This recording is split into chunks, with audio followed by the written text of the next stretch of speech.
Good morning, good afternoon, good evening, ladies and gentlemen. Wherever you are in the world today, I hope that you and your loved ones are in good health.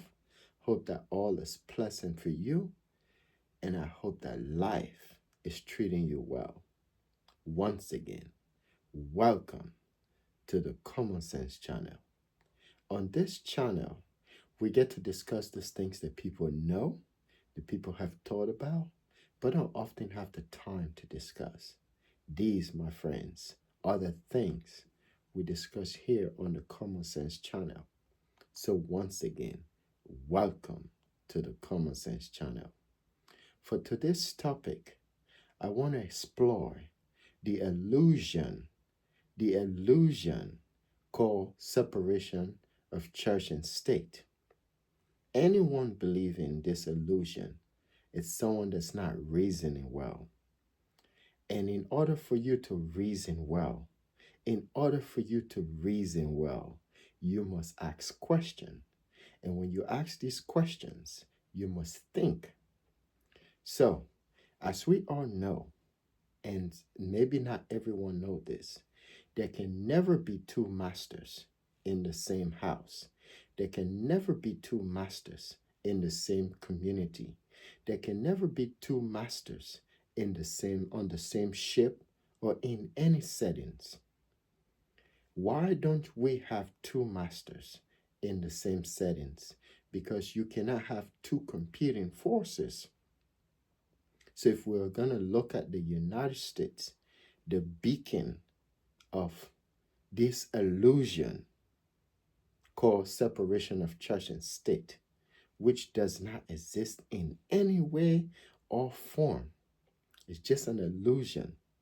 And by the time I finish this video, you will start to see that separation of church and state does not exist.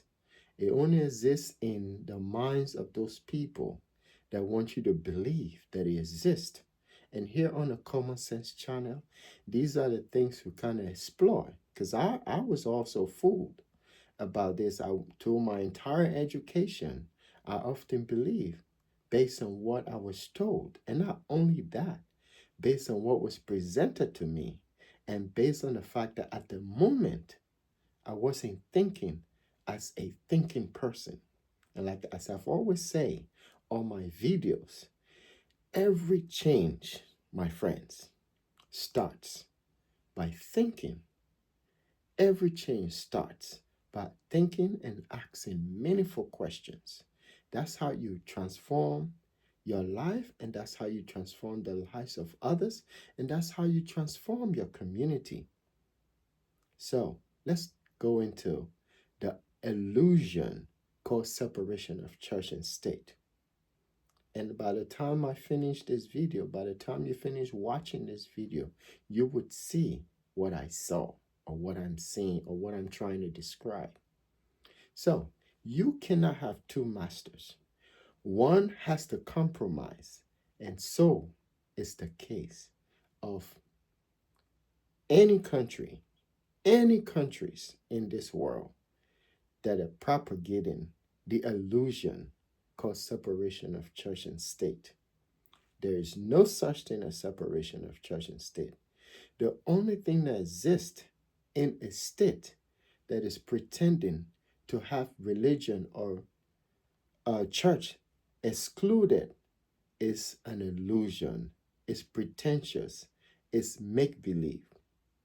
So, when the founding fathers of this country came to this land with their grandiose ideas, ideas that were only spoken but not fully implemented, but they were great ideas. One of them was the fact that religion should not interfere in the affairs of the state, which is good because in a they call it theocracy. In a theocracy, there is God and there is people. In some countries in the world are blatant about this. They spell it out plainly. They tell you, we run a theocracy, and here Everything that happened here, we must hear from God first. And when God speaks, then we move. You understand? The founding father knew that. And the founding fathers of this country, the great United States, they understood that there's no way you can function on earth by waiting for God to speak, for you to do things that are humanly possible. So you must act as humans to make things happen. So what do humans do? They make laws. And human makes decisions that are impactful on the lives of people. So you didn't need to wait for God to speak.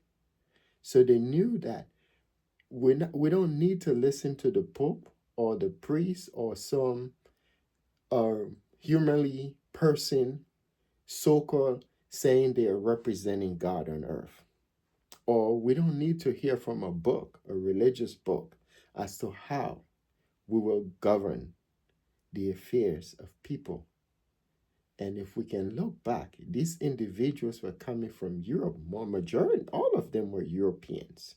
So they knew stories of the Inquisition, what happened in Europe when God was speaking to men and telling them what to do. So they set on a journey to exclude the state from religion or the church. But in reality, it is hard.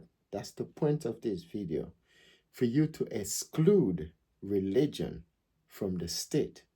Why is that? Because the individuals that are running the affairs of a state is also intertwined in the teachings and doctrines of the church.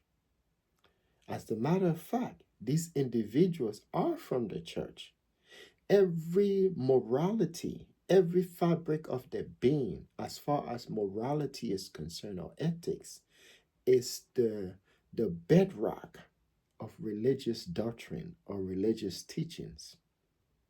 So if you have religion as the bedrock of the morality of the people that are running the affairs of a state, then how then can you say there's separation of church and state?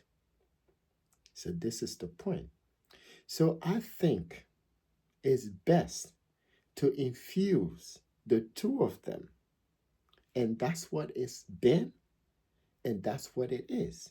There is no such thing as separation of church and state, because those who run the state, moralities, ethics, are all the bedrock of the church or religion. So therefore, it is impossible to have separation of church and state.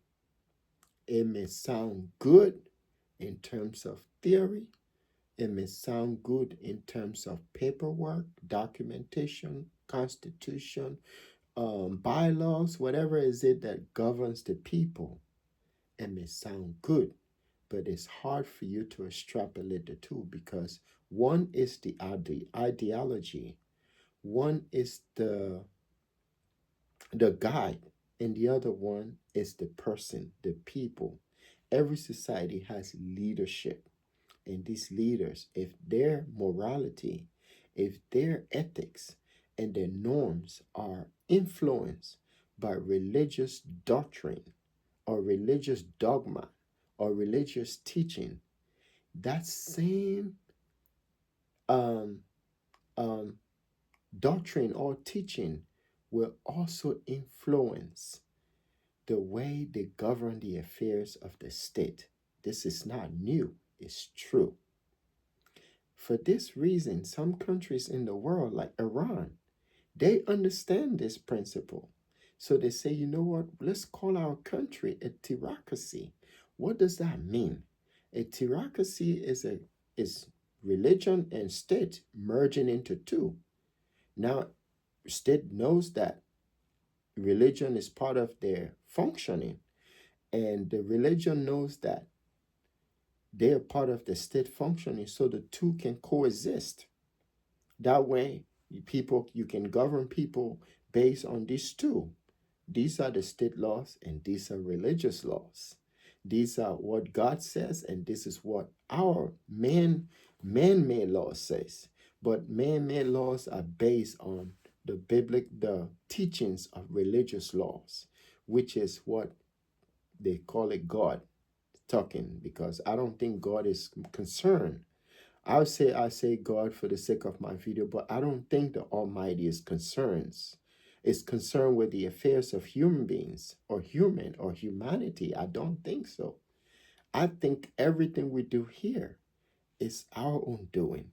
All laws are run by humans and not the Creator. The Creator does not care about what we do. Yeah, if the Creator do care about what we do, why is it that a country would execute people broad daylight for breaking laws that they invented, that they created, and then say these are the laws of God? You know, if the Creator was concerned about human affairs, why would people mass kill another race of people and then the Creator doesn't do anything about it? These were the same questions the Europeans were asking themselves during World War II. You understand? Why would God sit down and allow a man called Hitler murder all these his European brothers, wage war from one country to another? So there's no such thing as separation of church and state. Another example, we have today our sitting senator, openly telling the whole country that his norms, his morality, his ethics is influenced by his religious teaching, his religious doctrine, his religious belief. And no one can see that this man, this is a senator, this is a powerful man. He's not a representative, he's a senator. This is the man that are writing laws, impacting the laws of this country, impacting decision making for millions of people.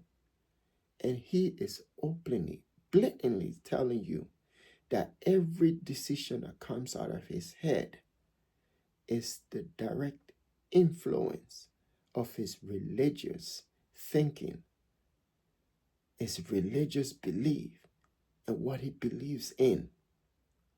So if that individual, and there are so many of them out there that are running the affairs of men on earth, are being influenced by these religious beliefs, there is no way, absolutely no way, there can be or there could be separation of church and state.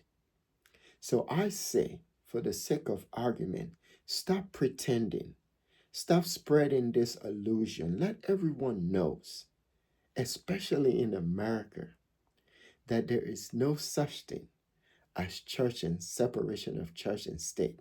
These two are actually intertwined.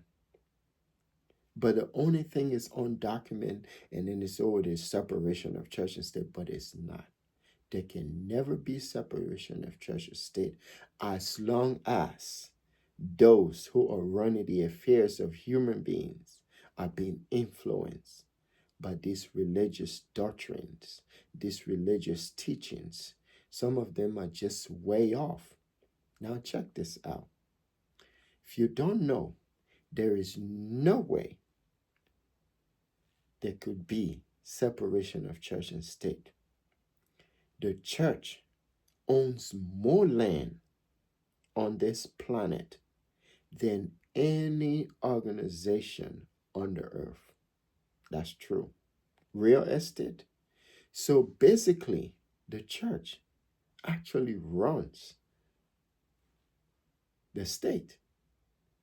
But if you don't see it, you won't know. For example, if you notice during election season, especially in this country now, because I like when if the United States and any other country that does this, that tells you there's separation of church and state, if they can just say, hey, we're all the same.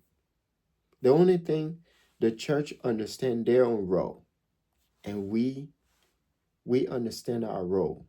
We don't interfere in their affairs, and they don't interfere in our affairs. Now, there are instances where, in this country now, I think other countries too, especially in the Western country. I'm going to touch a little bit on Africa so you can get the point. In this country now, when the church step out of its boundaries, sometimes the government will step in. The state now will step in and do something. Like for instance, if a clergyman or whatever bishop, whatever you call them, these are all titled people. They're hierarchies, just like a government. A government has hierarchies.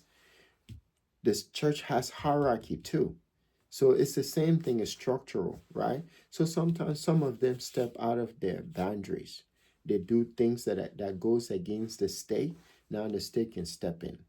But before the state step in, they allow them to get to the last limit. And I don't think that should be the case, because an abuse is an abuse. Simple as put, right? If I did the same thing, I would be punished by laws made by man. So when they do the same thing, they shouldn't be allowed to go beyond that. They shouldn't be allowed to get to the limited or to the last level before something is done. So if they're abusing their parishioners, or they're abusing their members, or they're doing something dubious, they should be prosecuted right then. They shouldn't be allowed to go on continuously. But the reason why sometimes the state turn a blind eye, because the state cannot go after them the way the state would go after, say for example, an individual such as myself, or an organization within the state, because there's this agreement between the two. You don't step on my toe, I don't step on your toe. And that's the reason why sometimes, if you watch, whenever in, I'm using America as a case study, but because America is, I think everything you see in this country and most other places is an illusion. So your eyes has to be open to see it. And then when you see it, then it start to make sense. And that's what's happening over and over. As your eyes open, you see it. Now I want you to see these things, because once you see them, then you start, once you come to this realization, everything start to make sense to you. You start to see things for what they are. So they will allow them to do whatever they can do until it get to a point where they feel like, we got to step in. And then they'll step in. And sometimes the people that they go after are the scapegoats. They don't go after the big boys. They go after the ones, the foot soldiers, you know. But the ones that are running the affairs of the state, because state is just, it's just there. But because the people that are running the state are also themselves part of the institution of the church. So there's no way they can go after the church as hard as if they had no stake in it. And there are people out there that are not in the church, they're in the middle in terms of their religious belief. You understand? So yeah, so another factor that you can look at when you start to see these things is, if you're doing election time, you see most of the politician, aspiring ones, traditional ones, established ones, the ones that been there forever, don't want to leave, feel like it's their mom's business or their dad's affairs, or they are entitled, the entitled ones. Those ones, when things get tight on them, you know what they do? They use religion just like anyone else. They'll go to the church, they talk blah blah blah, and then the church come and say, put a stamp on them. In a country or a state where there's separation of church and state, that should not be the case. It should never happen. There should never be a point where a preacher man or a bishop or whatever the title is, title people, should never interfere in the affairs of politics or in the affairs of the state, in their whatever they're wearing, their religious robe or whatever it is that they're in. If they want to do it, it should be just like ordinary citizens. But you see, the state goes into religious settings and talk about politics from there. You understand? None of that should be happening. But the reason why I'm bringing this up to show you that there's no such things as separation of church and state. They are intertwined. The only thing that makes them to work and function adequately, proficiently, effectively on the masses is because they have agreed long time ago to coexist with each other without having problems. Now let's talk about Africa. Don't know. I know in South America, they they make it clear, religion is part of the everything. Religion is the culture. Religion is the tradition. So that's religion was able to infuse itself into the functioning of the state. In most South American states, you see religion infused in government. People highly, you know, um, um, um, people are cognizant of their religious belief and what their leader is supposed to do. And the leaders too understand that role. So there's no difference in that setting. They're all infused. They, if they want to go to war, the the priest or the church can step in and say, oh, it's not a good idea. They'll consult the church. That's what I'm trying to say. They'll consult the church and say, is it a good thing or is it not okay? In this country, maybe not. Maybe in the back door. But you don't see that. Then the state consulting the church saying, is it a good idea? Maybe in places like Russia, in I don't know about China, but maybe in Iran or maybe Afghanistan, those heavily religious countries, yeah, they might do that. They might consult their religious body and say, is it a good thing? Is it prudent to do this, to go into war before they go into war? You see what I'm saying? This country, they might do it or they are doing it, but you may not know. And sometimes the state can go to war in favor of religion too.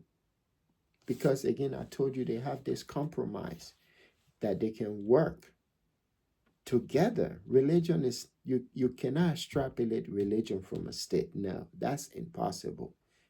And all I'm doing here is for you to think with me. It's impossible to do. It will never happen and has never happened. Church has always been involved in the affairs of the state, and the state has always been a little bit limited or has had limited interference or in the affairs of the church. And it's been that way because the people that are running, again, the people that are running the affairs of the state is actually the brainchild of the church. And that's true. Maybe they might have one or two or three or 4, 10, 20, 30 people that are not actually in it in the church, but they had some little, they've had some background from the church, but they discovered themselves and they became independent from religion or from the church. And they decide, and even with that, most people that do that, it's hard for them to even win an election. They have to really study the demographic of that state or the country in order for them to run for any office, especially in a country where religion, although sometimes they say America is not religious, but I don't believe. I only, based on what I see, there are some people maybe in the past 10, 20, 30 years now, things are changing, and I think they're going to change for the better because until religion is out of our lives, we're not going to be where we want to be. They know that too because their thinking is not based on planetary affairs. Their thinking is based on afterlife somewhere, someplace somewhere. And I don't know why they think that way. They want to enjoy all the things of the earth. the things of the earth they call evil, and yet they still want to be part of it. Jesus would never do stuff like that. Again, sorry, Yeshua HaMashiach would have never been part of anything like that. So I think at some point, it's better for them to just come up and say, hey, we are part of the state, and we have been part of the state, and we will be part of the state. That way, everyone knows that has seen it, such as myself. Not everyone can see it, but until you get out of the matrix, you are not going to see it. You understand? So, religion is very important, especially now with this government in power. I see them trying to force Donald Trump into. I'm like, oh, Donald Trump is not religious, never been religious. You are making the man look like he's your savior. Where's Jesus, Yeshua Mashiach? You are almost like, be Christian, Donald Trump, be Christian, be whatever we want you to be. And the man has never been. You know what I mean? Like I see some of the things I was talking about him. I see what he does, what he's doing. But please, Mr. President, there are a lot of things we have, a lot of problems we have in this country, and we wouldn't want you to make religion one of them. Yeah, that's for people like me that have discovered ourselves. We're babies. We're just coming up. We just discover the truth and we're trying to understand.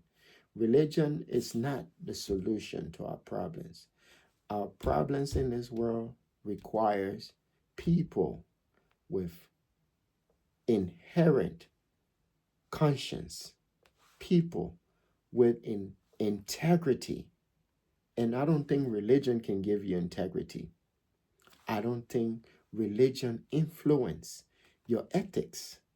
I don't think religion makes you a better human being. So their role in the state should be minuscule. Religion does not make you a good person. Being a good person is finding the creator within you. And that's what Yeshua HaMashiach, aka Jesus Christ, was talking about. These same people, they just caught one recently that embezzled millions and was even abusing people. This is a renowned, aka Christian, religious person that was doing this. We say Christian because some of us, that's where we came from. Our entire brain was messed up in this thing. And it has Christianity, Jesus, no anyone want to argue this stuff. I say Christians. Jesus is not a Christian, nor any of his generation were Christian. So whatever that came from must have come from somewhere else. And that's what we're talking about. There should never be religion or church interfering in the affairs of the state. If it wants to do that, it should make it known to the masses that we are part of this thing. We've been part of this thing. We've been involved with the state. Like in place, like those countries that I named, like in Russia, before they go to war, the church already know. The church is part, in fact, is the Russian Orthodox Church. So the church and the state, they work together. There's no secret, there's no hiding. Everybody knows that the church is part of the state and the state is part of the church. Same thing with Iran. Same thing with China. Same thing with most other countries that infuse religion into their governance. There's nothing wrong with theocracy if God is speaking to you, giving you good advices, telling you what to do, what not to do. I think it's a great thing. Running ethics, running people's behavior, I think it's a good thing. All human beings long for something like that, to the higher power speaking to you and telling you if it's going to be rain tomorrow, not to go outside without umbrella or dress warmer if it's going to be cold. It's a great thing. You see what I'm saying? But some people demonize these people, saying that, oh, they have a theocracy going on. What's wrong with theocracy? God and the people. That's the government. The laws are coming from God, and then He's the one, and then the people are the one executing the laws. You know what I mean? Like you said, do not fornicate or do not kill. That's that's the law from God. So the people say, okay, anyone's that kill, you be killed. Anyone that take another person's life should be murdered. That's what God says. You know, that's a theocracy. In America, they say no. In other countries that try to hide this from you, they say nope. We are gonna have a man-made law, and at the same time, we're gonna have a God laws. But this is the man-made laws. But these laws, they didn't come from someone's brain somewhere. They came from this right here. The only thing we switch it a little bit, we're a little bit lenient. Because the laws from God says somebody that does this, don't kill. That's what Moses was doing. An eye for an eye. You know what I mean? So yeah, so if you're gonna do that, if you say you're gonna have the state or the church interfere with the state, let it be known, let everyone knows. That's what most countries are doing. That's what most countries that believe that the church has a role or the religion has a role in the affairs of the state, they allow it. They're open to it.